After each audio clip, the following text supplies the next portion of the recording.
Once you have ironed your RCSCC transcona cap tally flat, the next step will be to find the center point between the letters so we could center our cap tally onto our white top. We'll do this by flipping over the cap tally, looking at the gold embroiderment, putting it edge to edge, flipping it back around and folding it, then looking where it lands on the cap tally.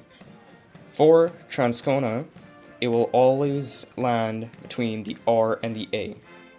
This is our center point on our cap tally.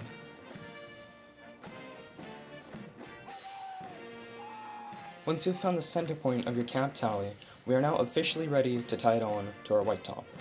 So take your white top and look onto the inside. You will notice a red and green side. The green side signifies starboard, and the red side signifies port.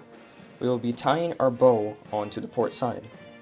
You will notice that on the port vent hole, there is a seam, and on the starboard vent hole, there is not. We will be tying it on to this seam, which is the port side. So we'll be tying it on this side. Now, take your cap tally and center it put it onto the ridge of the cap, which runs along the whole circumference of the cap here. Center your R and A between this seam on this side and have this side of the cap tally hang loose. Wrap the other side following the ridge the whole way and put it on top of this one. And now for our knot. This is our port vent hole, as you can see, with the seam. What you want to do now is make a half hitch. So put this top one that we put over top the bottom one here in and pull it through, just like this. And now, pull tight. What you want to do is pull it tight and keep it flat on each side. So if you see any ridge like this, any bump or imperfection, loosen the cap tally, flatten out the imperfections, and tighten it up again. Once you have it to the tightness you want, turn it parallel like this and pull it tight.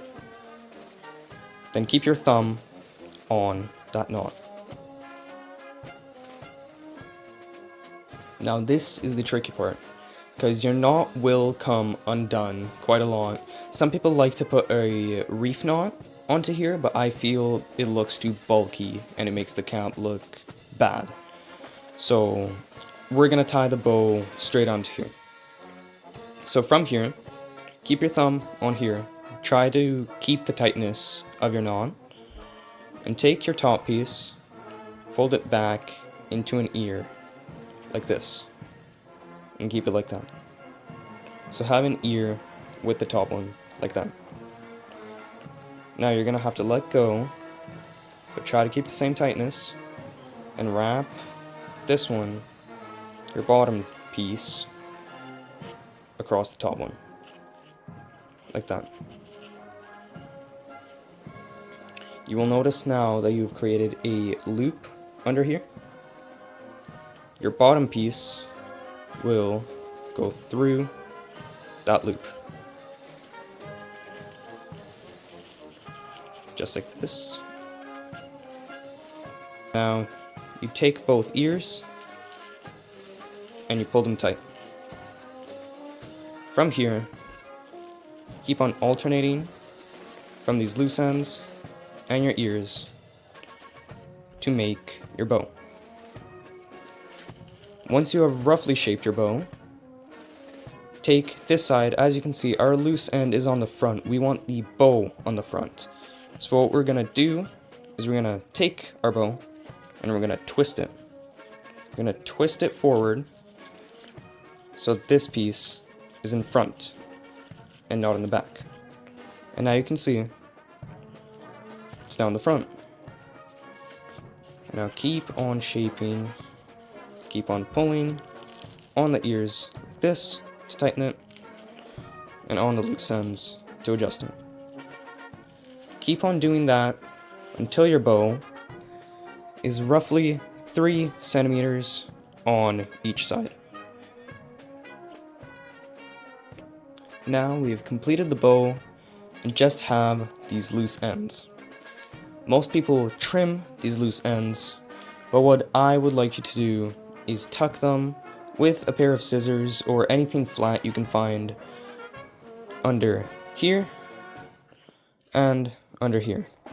So take your loose end and push it under your cap tally, just like that, with either a pair of scissors or anything you can find. Because cutting it will prevent you from adjusting it later, which you might want to do.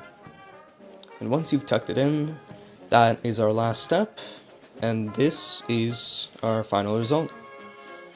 I hope this tutorial helped you, and I hope that you can now tie your bow properly. Alright, see you, Transcona.